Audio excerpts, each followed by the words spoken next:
Hi, my name is Steve Bollinger. Hope you're doing well. I had fertility issues with my wife and I, and I've been doing this for the last 26 years. I've sold my last three medical companies, and in that, my wife didn't want me to retire. God bless her. In that path, I figured out that I need to look at something that could make a difference and to change the path of conception. So, as we all know, sex is supposed to be for fun. That's what I was always in the belief of. But who would have not known it would create beautiful things? This is what we're all trying to do, and we've all been told it's been easy and simple. So my mommy told me that if I did excessive snuggling, that I could create this. So that fear factor alone allowed me to say, whew, I better take it a little bit easier. So we've all been taught certain things about conception.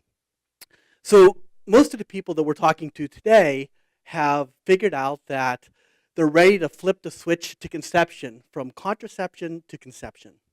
So are we ready to flip that switch from having fun to building a family?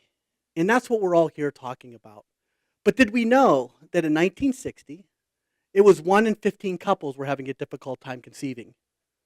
In 1980s, it was 1 in 10. In 2000, 1 in 8. In 2013, 1 in 6 couples are deemed infertile. So that's very complicated. That gives us a crazy path. And we turn wonderful people into crazy people, right? Because when sex is no longer for fun, but for propagation, it becomes a difficult time for everyone. What men don't know, and a lot of women don't think about, is women have been controlling the reproductive system for almost 20 years.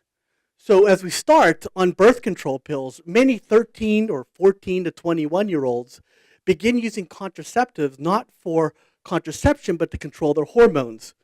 Even the Kardashians are involved with this, okay? Bruce Jenner goes and picks up a pharmacy prescription for one of his daughters, and he comes home violently upset that he bought contraceptives for one of his young daughters. So this is the first path of control. The second path is what it's intended for. 21, I have a 19-year-old son, so 21 to 35. When sex is for what it's, people use it for, there's birth control, there's diaphragms, there's Plan B, there's IUDs, there's a lot of contraceptives. But all of a sudden, when sex is changed for propagation versus fun, what we do is we find out and realize there's many limitations. Some people don't know you only had a 25% chance per month of conceiving naturally. So women, again, have almost 20 years of indoctrination that they can actually control the reproductive system and understand that surprise. So in today's generation, we all know that if we have a headache, we want aspirin. We have a knee ache, we want a cortisone injection. The millennials want immediate gratification. So the challenges today, 40% is related to the male. We've heard about this today. 40% is related to the female. And 20% is a healthy male and a healthy female unable to conceive. Lower sperm count in males, right? There's so many issues. Beef, chicken, fish, synthetic hormones. There's so many environmental factors that affect that. On the female side, listen, age is a problem. It's not the only thing, but it's the number one thing. Remember, on the female side, we have a 25% chance per month. By the time the female hits 30, it's 15. 35, 10. By the time the female hits 40, she has about a 5% chance per month of conceiving. Stress, imbalances in vaginal pH, and many other factors. Couples, who knows? Healthy males and healthy females. So many factors, sometimes they just need a nudge. So how do we get there? What's our path? The new world of conception, growing infertility rates. Changing societal values. We have delayed coupling, we know about that. Alternate lifestyle, we know about that. New families and the new families, and the third new families, right? We have so many different ways of building families today. We need to figure out how to solve that problem. Healthcare costs, only 14 of the 50 states do partial reimbursement, and it's becoming a rich person's sport to try to conceive. Reimbursement today is going to keep on diminishing over time. So if and when you need help, do you need a nudge or do you need a jetpack? What do you need to get from point A to point B? So which would you prefer? Ladies, this? Or couples, this? So what if we could allow you to do that using proven medical approaches? So again, if you can't get pregnant, there's a lot of paths that women go through, right? So the lovely woman on the left turns into the woman on the right very quickly, right? So this is not just women, but women take usually more responsibility on the conception side. So when nature is not enough, when you go to a doctor today, they go, hang in there, kiddo, keep practicing for a year, right? Then we go to diagnostic tools.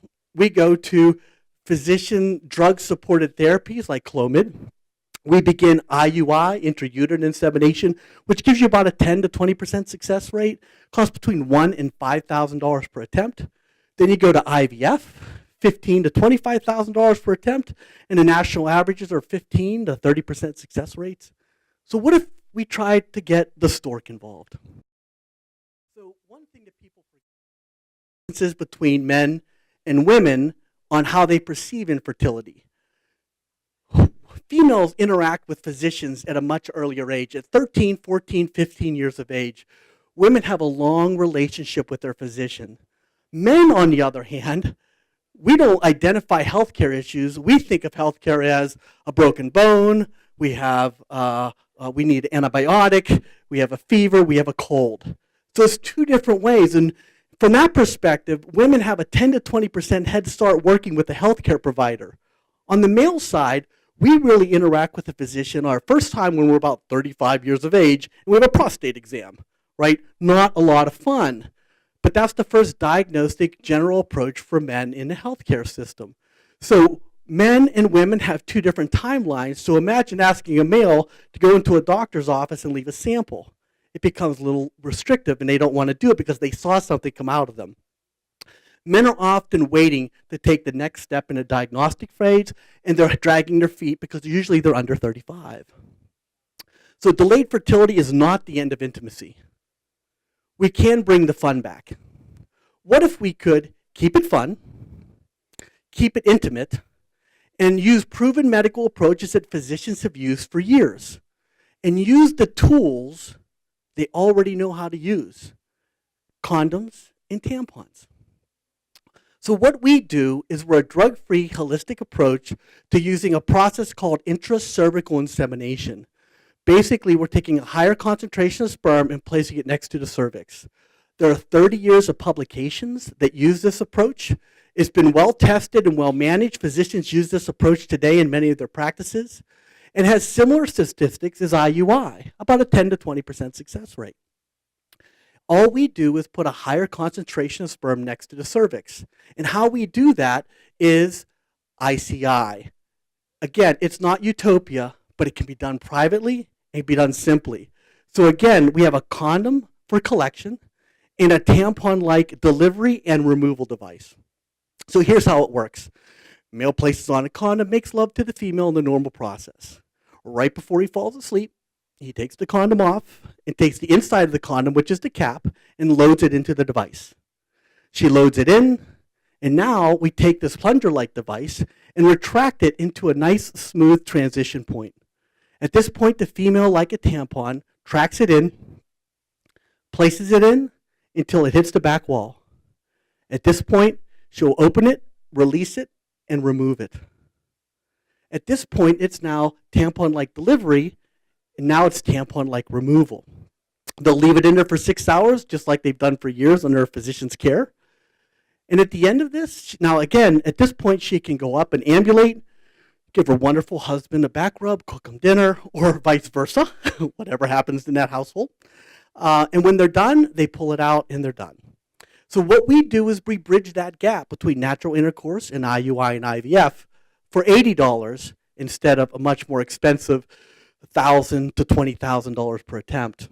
Now again, we're not utopic, we're not perfect. It's the first really mechanical step in assisted reproduction. It bridges many gaps from a waiting period when you go into a physician's care, hang in there, keep practicing and come back in a couple months and we'll do more diagnostic testing. We have all these family planning tools today for diagnostic ovulation predictor kits and pregnancy kits, but on the shelf today, we have nothing to actually aid in conception. And couples are looking for affordable solutions. Easy use is what this is all about.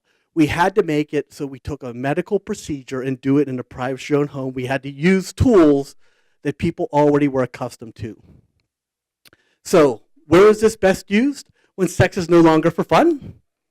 You know, when you need a nudge, both limited time, lifestyle, alternative lifestyle, whatever you're into, this is actually a product that gets the sperm next to the cervix. It's a diagnostic tool. If you're buying diagnostic tools to aid in conception, wouldn't you want to give yourself a mechanical advantage? And of course, if you're using fertility drugs, now you're changing your physiological issues, your chemistry in your body. Wouldn't it be nice to do it with a device? So, what have we learned today? Some things. Building a family is not as easy as having sex. Okay? Fertility is multifactorial. We all know that. Every person is unique and every factors are different, so sometimes we just need little nudges to get us through it. Most individuals need just a little nudge. You're not alone, and we want to help. And allow the Stork to support you mechanically is what we're all about while you're having fun. So we know that you want to take control of your fertility path because all couples, when they flip that switch, want to take that control. Okay? So the Stork can be used in an early stage of diagnostic. It can be used with a physician and under a physician's care. And of course, it can be used post that when you're later on in life and the physician won't even interact with you. So I look at it this way. It's pretty simple. The practice, we deliver advocacy, hope, and control. No different than a golfer. Now, I'm not a golfer, but the golfers I know buy a whole lot of tools to use for very expensive to try to get their game a little bit better. Fertility couples are no different. They need a nudge and they need tools as well to help them on their fertility path.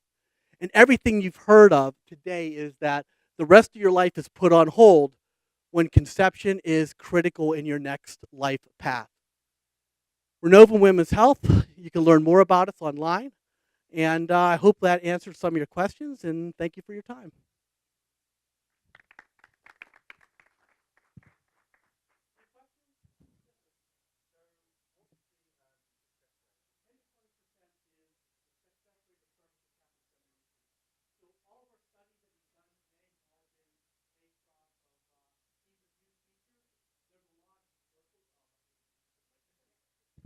There's a lot of historical data out there today that over 30 publications to talk about cervical cap insemination. We're doing follow-on studies now to get actually success rates with our device in the privacy owned home.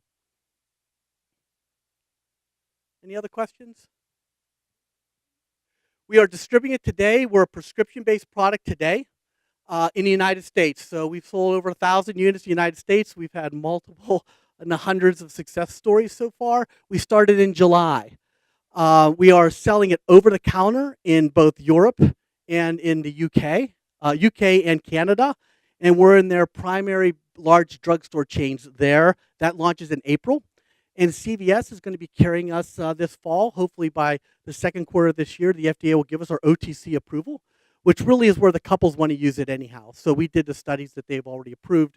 We completed them and submitted to them, and we're in the review process right now. You know, our society, when we want to look for something, they go online. So most of our people today, when they look for, they're looking and figuring out why they're not having success, they go online. You'll see it there. You'll see us. We have a very large presence online. You'll be seeing us in commercials pretty soon. You'll hear a lot more about us. In fact, many of the distributors today want to, like Walgreens and CVS specifically, actually want to co-advertise with us because they know that these couples are in their facilities all the time looking for conception aids that they can't get. And as reimbursement on all technologies are being slowly removed out of the insurance-based program, this is a mechanical way that they can take charge of this less than a copay visit for some people on the fertility path. Yes, ma'am. So interesting. Male sperm can live in a very long time outside of the body, actually less than a 10% degradation in a non-controlled environment for up to 20 days. So we are looking at that on a second generation device that will also be adding motility to those patients. So that is our second generation product in delivery. We don't recommend that. We don't have authorization to recommend that. So we don't recommend that. We don't recommend that.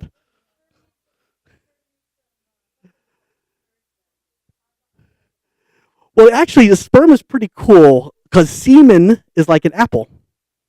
So when the apple drops from the tree, the meat of the apple takes care of the seed. Semen, when it's with the sperm, can actually live an extended time period because it has that nutrients around it. It's a pretty interesting process. We are pretty durable. Any other questions? Hey, thank you guys for your time. Have a great day.